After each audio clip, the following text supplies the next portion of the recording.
पिछले भाग में आपने देखा कि डिंपल को कामिनी का असली चेहरा दिख गया है और अब वो कामिनी का सच जानने का प्रयास कर रही है। अब आगे। ये बहुत अच्छी खबर है नीरू। डिंपल की माँ हमारी 5वीं शिकार होगी। बस 2 शिकार और फिर उसके बाद अगले 4 सालों के लिए हमें इस पार्लर को खोलने की जरूरत नहीं पड़ेगी। लेकिन अगर आज ही वो अपनी माँ को लेकर नहीं आई तो सब गड़बड़ हो जाएगा। कल सुबह जब डिंपल सोकर उठेगी तो उसका सामना सच से हो जाएगा। मैं चाहती हूँ कि डिंपल कुछ भी जान पाए उससे पहले ये 5वीं बलि मुझे ही मिल जाए। आज रात तक तो डिंपल को कुछ पता नहीं चलेगा ना? कहीं उसे शक तो नहीं हो रहा, क्योंकि वो बार बार यहाँ किसी के होने के बारे में बात कर रही थी। शक की कोई गुंजाइश ही नहीं है। इस समय जो उसे नजर आ रहा है ना, वो देखकर किसी की भी आंखें धोखा खा सकती हैं। बस ज्यादा दिन की बात नहीं है। अगले 3 दिनों के अंदर उसकी आत्मा इस शीशे के अंदर कैद होगी और उसका बदसूरत बेजान शरीर उसके घर वालों के पास पड़ा होगा।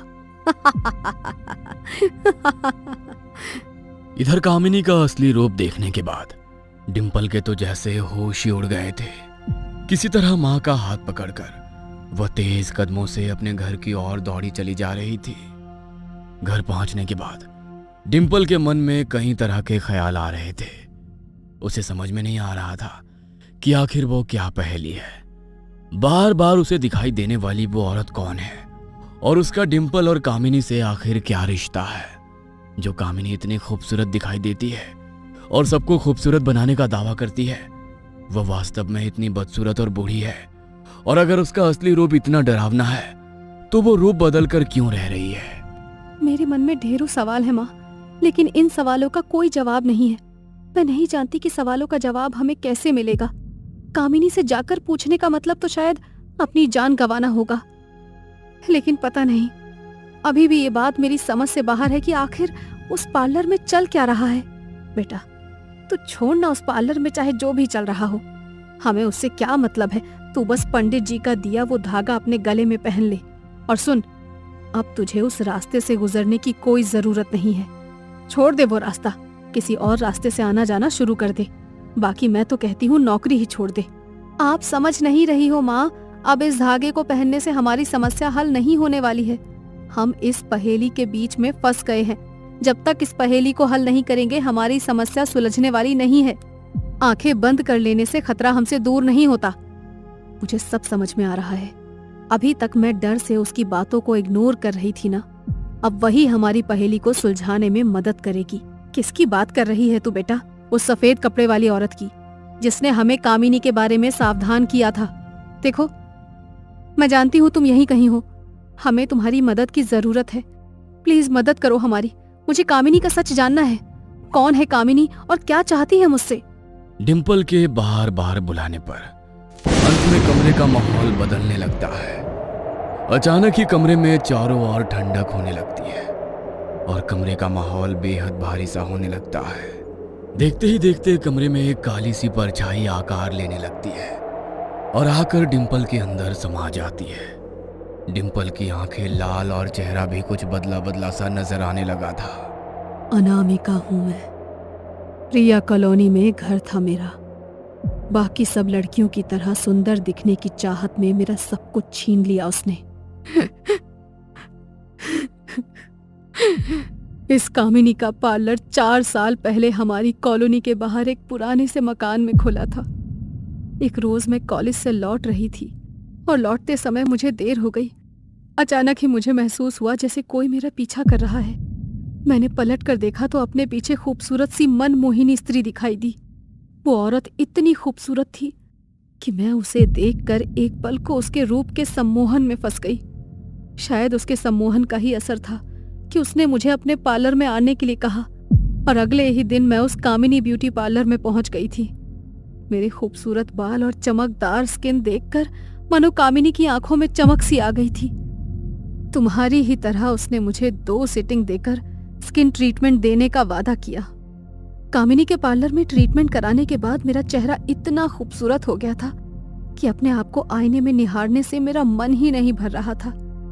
लेकिन कहते हैं ना, झूठ की उम्र बहुत लंबी नहीं होती। कई बार खुली आंखों से देखा हुआ भी सच नहीं होता। मुझे जो दिखाई दे रहा था वो सच नहीं था, बल्कि कामिनी के काले जादू का असर था। मेरे कटे हुए बाल, नाखून और डेड स्किन के टुकड़े उसने अपने पास छिपा कर रख लिए थे। तुम जानती हो, स्किन ट्रीटमेंट के नाम पर वो अपने क्लाइंट की आंखों पर पट्टी बांधती थी। वो भी क्यों? क्योंकि वो कोई ब्यूटिशियन है ही नहीं। उसे कोई स्किन ट्रीटमेंट करना नहीं आता। पार्लर में बुलाने के बाद काला जादू और तंत्र मंत्र करती है वो। इसीलिए रात के अंधेरे में ही सबको अपने पार्लर में बुलाती है और फिर अपनी काली शक्तियों की मदद से खूबसूरत लड़कियों की सुंदरता को छीनकर उन्हें बदसूरत बना देती है। उसका सच किसी को पता ना लगे, इसके लिए वो अपनी शक्तियों की मदद से पार्लर में आने वाले क्लाइंट को इतना खूबसूरत बना देती है कि उस खूबसूरती की चमक में हम उससे कुछ भी पूछना भूल जाते हैं। लेकिन उसके जादू का असर सिर्फ 7 दिनों तक ही रहता है। 7वें दिन जब उसके जादू का असर खत्म होगा, तब तुम्हें अपनी असली सूरत दिखाई देगी, जो इतनी डरावनी होगी कि तुम खुद को आईने में देखकर डर जाओगी। 7वें दिन जब मैं सोकर उठी तो देखा मेरे सर पर से मेरे काले लंबे बाल गायब हो गए हैं और मेरी खूबसूरत जवान चमकती त्वचा झुलस कर काली पड़ गई है। मेरी कमर एक बूढ़ी औरत की तरह झुक गई थी। एक ही रात में मेरी हालत ऐसी हो गई थी जैसे मैं कोई 20 साल की लड़की ना होकर 100 साल की बुढ़ी हूँ। ना मुझसे चला जा रहा था, ना उठा और ना ही बैठा जा रहा था। यहाँ तक कि मेरे मुंह के दांत तक गायब हो गए थे, जिसके कारण मैं कुछ खा भी नहीं पा रही थी। मैं अपने आप को इतना असहाय महसूस कर रही थी कि मैं चाहकर भी कामिनी का कुछ बिगाड़ नहीं पा रही थी। अब तक तो तुम समझ ही गई होगी ना, उसने सिर्फ मेरी खूबसूरती और बाल ही नहीं चुराए थे, बल्कि अपने तंत्र मंत्र की मदद से उसने मेरी उम्र भी चुरा ली थी। मेरी जवानी की सारी उम्र कामिनी के पास चली गई थी। इसीलिए मैं इतनी बदसूरत और बुढ़ी नजर आ रही थी। हर गुजरते दिन के साथ ऐसा लग रहा था जैसे मेरी उम्र 10 साल और बढ़ गई हो। अगले 2 दिन में मेरा चेहरा इतना डरावना और बदसूरत हो गया था कि अब मैं खुद को भी आईने में देख नहीं पा रही थी। पहले तो शर्मिंदगी के कारण मैं 2 दिन तक अपने घर से बाहर निकली ही नहीं। घर के बाकी सभी सदस्य मेरे किसी रिश्तेदार के यहाँ शादी में गए हुए थे, इसीलिए उन दिनों मैं घर में अकेली ही थी। तीसरे दिन मैं मदद के लिए किसी को बुलाना चाहती थी, लेकिन शायद अब तक बहुत देर हो चुकी थी। मेरे अंदर अब हिलने की भी ताकत नहीं थी और उसी रात तड़प तड़प कर मेरी मौत हो गई। मेरे शरीर को तो उस रात मुक्ति मिल गई, लेकिन आत्मा सालों से इस कामिनी से इंतकाम लेने के लिए भटक रही है। मेरी तरह ही कामिनी ने 5 और लड़कियों की बलि ली और इस तरह से उसकी तपस्या पूरी हो गई और उसने अपना पार्लर रातों रात बंद कर दिया। तो तुम्हारा मतलब है उसने अपना पार्लर बंद कर दिया था?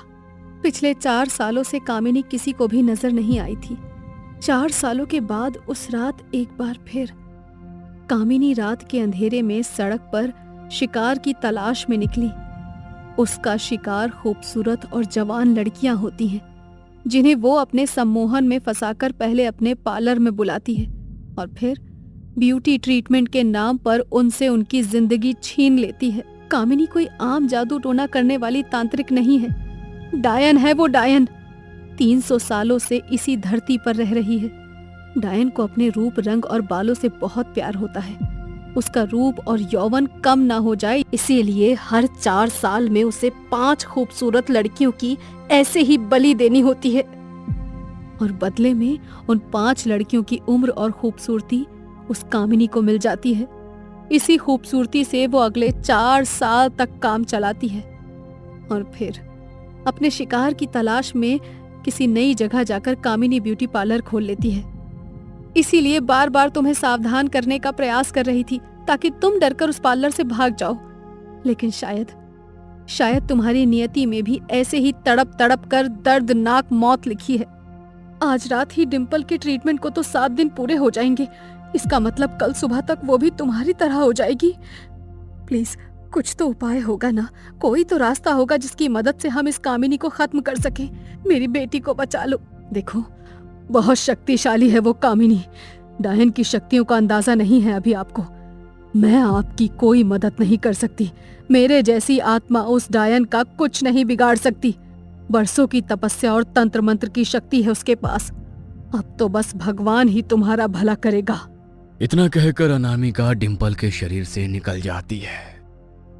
ठीक है डिम्पल बेटा, हम लोग आज फिर कामिनी के ब्यूटी पार्लर में जाएंगे। आज मैं देखती हूँ कि भगवान और शैतान में आखिर जीत किसकी होती है। रात के 8 बज चुके थे। डिम्पल अपनी माँ के साथ एक बार फिर कामिनी ब्यूटी पार्लर में पहुंच चुकी थी। डिम्पल बेटा, घबराना नहीं। माँ काली की आराधना करती है ना ये डायन। माँ काली कभी भी इसके जैसे राक्षसों का साथ नहीं देती। उन्हें हमारा साथ देना ही होगा। तुम निडर होकर आगे बढ़ो। आज हम इस डायन को पराजित करेंगे। डिम्पल की माँ कुर्सी पर बैठ जाती है और कामिनी आकर एक क्रीम लेकर उसके चेहरे पर लगाने जा ही रही होती है कि तभी डिम्पल की माँ कसकर उसका हाथ पकड़ लेती है और अपने साथ लाए हुए धागे को माँ काली का मंत्र पढ़ते हुए उसके हाथ में बांधने लगती है। जैसे ही डिम्पल की माँ कामिनी का हाथ पकड़ती है, कामिनी जोर जोर से चीखने लगती है। डिम्पल बेटा, जल्दी से पूरे पार्लर की लाइट ऑन कर। गंगा जल छिड़ककर हनुमान जी का सिंदूर इसके माथे पर लगा। डिम्पल तेजी से जाकर पार्लर की सभी लाइट ऑन कर देती है। पार्लर में रोशनी होते ही कामिनी चीखते हुए अपनी आंखें बंद कर लेती है। छोड़ दो मुझे, छोड़ दो, पछताएगी तू, छोड़ दो। देखते ही देखते कामिनी अपने भयानक रूप में आ जाती है और पूरी ताकत से डिम्पल की माँ को दीवार की तरफ धकेलती है। डिम्पल की माँ जाकर दीवार से टकरा जाती है और उसके सर से खून बहने लगता है। तभी डिम्पल पीछे से आकर कामिनी के ऊपर गंगा जल छिड़क देती है। माँ के बताए अनुसार डिम्पल लगातार मंत्र जाप कर रही थी, जिसके कारण कामिनी की शक्तियां कमजोर पड़ने लगी थी। बंद करो ये मंत्र, वरना जान ले लूंगी तेरी माँ की। बंद करो। डिम्पल की माँ जमीन में गिरकर बेहोश हो गई थी। माँ को ऐसी हालत में देखकर डिम्पल की आंखों से लगातार आंसू बह रहे थे, लेकिन आज वो हार नहीं मान सकती थी, वरना बहुत बड़ी अनहोनी निश्चित थी। गंगा जल का स्पर्श पड़ते ही कामिनी बुरी तरह से चीखने लगी थी। ऐसा लगता था मानो किसी ने उसे तेजाब से नहला दिया है। डिम्पल मुट्ठी में सिंदूर लेकर कामिनी की ओर बढ़ने लगती है। घबराकर कामिनी पार्लर से बाहर की ओर भागती है, लेकिन बाहर आते ही वह डिम्पल और उसकी माँ के जाल में पूरी तरह फंस जाती है। बाहर डिम्पल और उसकी माँ पहले ही पंडित जी को बुलाकर एक सुरक्षा घेरा बनवा चुके थे।